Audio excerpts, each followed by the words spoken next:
Hello friends, नमस्कार।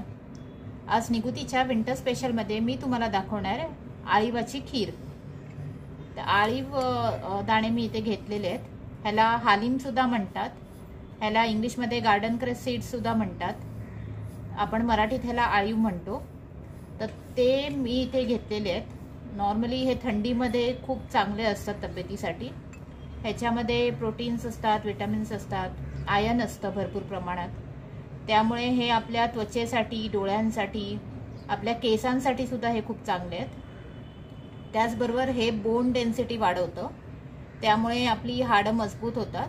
आणि आपल्याला जर आर्थरायटिस म्हणजे वाताचा प्रॉब्लेम असेल किंवा आपल्याला कंबरदुखी, गुडघेदुखीचा जो त्रास असेल तो सुद्धा ह्याच्याने बऱ्याच प्रमाणात कमी होतो।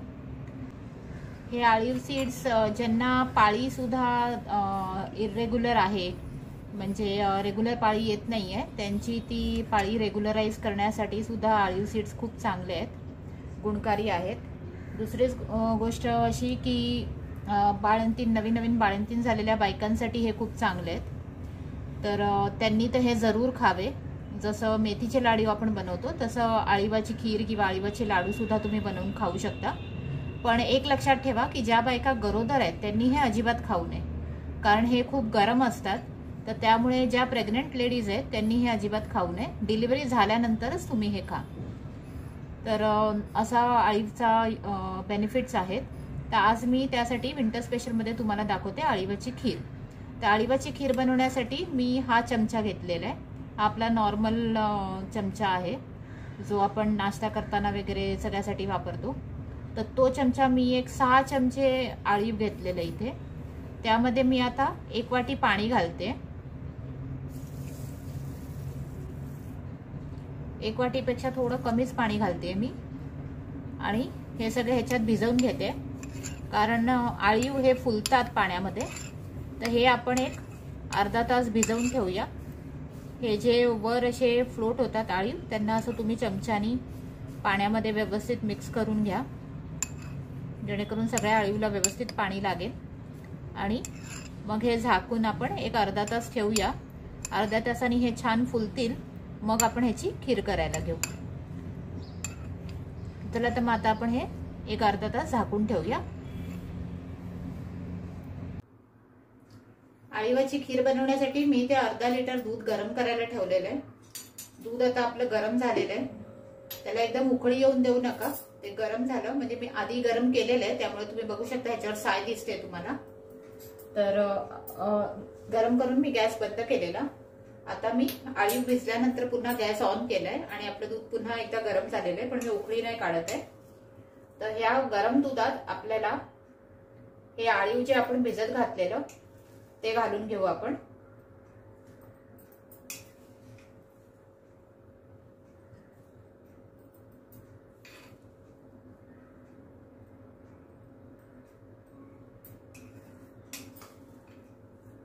गरम दुधात, एकदम उकळत्या दुधात नका घालू, असं पण गरम दूध असलं पाहिजे। आणि हे असं तुम्ही व्यवस्थित ह्याला ढवळून घ्या, नाहीतर काय होईल की आळीवचे गट्टे होतात, तर ते नाही झाले पाहिजे। तुम्ही हे असं बारीक गॅसवर हे असं ढवळत राहा, जेणेकरून जे आळीव आपलं छान फुललेलं आहे ते असं सुटं सुटं होऊन जाईल या गरम दुधात। ह्याला एक सुटं सुटं करून घ्यायचंय आणि दुधाला हळूहळू उकळी काढून घ्यायची आपल्याला, जेणेकरून आळीव ह्याच्यात व्यवस्थित शिजेल। अशाच पद्धतीने आपण दूध हलवत हे सगळं आळीव आपण मोकळं करून घेऊया आणि दुधाला सुद्धा एक उकळी येऊन देऊया। तुम्ही बघू शकता आपलं आळीव चांगलं असं सुटं सुटं झालेलं आहे, त्याचे लम्स जे फॉर्म झालेले ते सगळे मोकळे झालेले आहेत। त्याबरोबर आपली खीरही चांगली जाडसर झालेली आहे, कारण आळीव ह्याच्यात चांगलं शिजलेलं आहे। तर आता आपण, आणि दुधाला सुद्धा अशी हळूहळू उकळी येते, तर आपण ह्या स्टेजला ह्याच्यात घालणार आहोत आपण एक अर्धा चमचा आपण वेलची जायफळची पूड घालायची आहे। ह्याच्यात आपण गूळ घालणार आहोत नंतर, त्यामुळे जायफळ हे गरजेचं आहे। गूळ आणि जायफळचं कॉम्बिनेशन खूप छान लागतं। आणि त्याचा सुवासही खूप छान येतो कुठलंही स्वीट डिश करताना. त्यामुळे जायफळ आणि वेलची असं मिक्स करून मी पावडर घातलेली आहे ह्याच्यात. तर तुम्ही जायफळ जरूर वापरा. त्याचबरोबर मी इथे काजू बदाम पिस्त्याचा मी एकदम पावडर करून घेतलेली मिक्सरमध्ये, तो मी घालते. पण हे ऑप्शनल आहे, तुम्ही नाही घातला तरी चालेल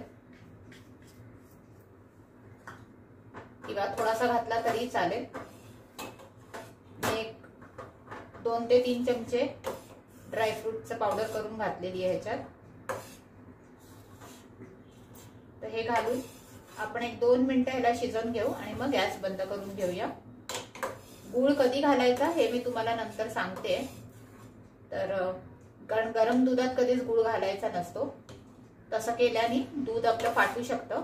त्यामुळे दूध कुठल्या स्टेजला घालायचं हे मी तुम्हाला 2-3 मिनिटांनी सांगते. आपण 2-3 मिनिटं हे असं परतवून घेऊ चांगलं, जेणेकरून मस्त सुगंध सुटेल खिरीला. वेलची, जायफळ पूड आणि ड्रायफ्रुट्सचा पावडर घातल्यानंतर ही आपण चांगली 2 मिनिटं दुधामध्ये अशीच परतवून घेतलेली आहे. मस्त एकदम सुगंध सुटलेला आहे घरात. आणि तुम्ही बघू शकता आपली खीर किती घट्ट झालेली आहे. तर अशा कन्सिस्टन्सीला खीर आली की तुम्ही गॅस बंद करा. तुम्ही बघितलं असेल मी दुधाची मलाई सुद्धा बाजूला केलेली नाहीये, कारण मलाई सकटच मी दूध हे केलेलं आहे. तर त्याच्याने खूप छान टेस्ट लागते म्हणून, आणि खीर आपली चांगली घट्ट होते. त्यामुळे मी मलाई न काढताच दुधामध्ये हे घालून खीर बनवलेली आहे. तर आता मी गॅस बंद करते. गॅस बंद करून 1-2 मिनिटं ह्याला आपण असंच ठेवूया, जेणेकरून ह्याची थोडीशी वाफ निघून जाईल. वाफ निघून गेल्यावरच आपल्याला ह्याच्यात गूळ घालायचं, कारण गरम दुधात गूळ घातल्याने मी मगाशी म्हटल्याप्रमाणे ते दूध फाटू शकतं. तर 1-2 मिनिटं आपण असं ठेवूया आणि मग ह्याच्यात गूळ घालूया. 1-2 मिनिटं असं चमच्याने हलवत मी ह्याच्यातली वाफ थोडी कमी करून घेतलेली आहे खिरीतली. तुम्ही बघू शकता ही खीर किती घट्ट झाली आहे. आणि ही जसजशी थंड होईल तशी ती अजून घट्ट होत जाणार. तर त्यामुळे तुम्हाला हवं असेल तर तुम्ही ह्याच्यात अजून थोडं दूध घालू शकता खाताना, किंवा तुम्ही, आणि ही शक्यतो गरमच खा, गरम छान लागते. आणि थंड तुम्ही करायला गेलात तर ही अजून घट्ट होत जाईल. तर अशा पद्धतीने आता आपल्याला हे थोडीशी वाफ काढल्यानंतर ह्याच्यात गूळ घालायचा आहे. तर मी इथे 1 वाटी गूळ घेतलेला आहे.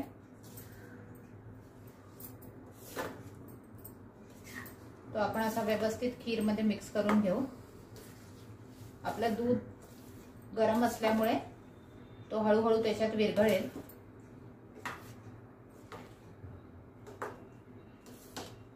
एक 2 मिनिटं लागतील गूळ विरघळायला आणि मग आपली खीर तयार होईल. तर अशा पद्धतीने तयार आहे आपली अळीवाची खीर. मी मगाशी तुम्हाला ह्याचे बरेचसे हेल्थ बेनिफिट सांगितले, ते तुम्ही नक्की लक्षात ठेवा. आणि ही खीर मी पुन्हा एकदा सांगेन की गरोदर बाईंनी अजिबात खाऊ नये.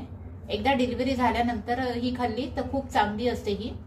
तर त्यामुळे ही खीर ज्यांची डिलिव्हरी झाली आहे त्या बाईंनी नक्की करून खावी. प्लस ज्यांना बोनचे त्रास आहेत, सांधेदुखी, कंबरदुखी, गुडघेदुखी, त्यांनी सुद्धा ही नक्की आता थंडीमध्ये ही अशा पद्धतीने खीर करून खा. तुम्हाला खूप फरक जाणवेल. आणि होप तुम्हाला माझी रेसिपी आवडली असेल तर ही जास्तीत जास्त लोकांपर्यंत शेअर करा, कारण जास्तीत जास्त लोकांना ही माहिती मिळणं खूप गरजेचं आहे. आणि माझ्या या व्हिडिओला जास्तीत जास्त लाईक आणि शेअर करा आणि माझ्या चॅनलला सबस्क्राईब करा. आणि बेल आयकॉन दाबायला विसरू नका, जेणेकरून आपण अशाच नवनवीन रेसिपी करत भेटत राहू. थँक्यू.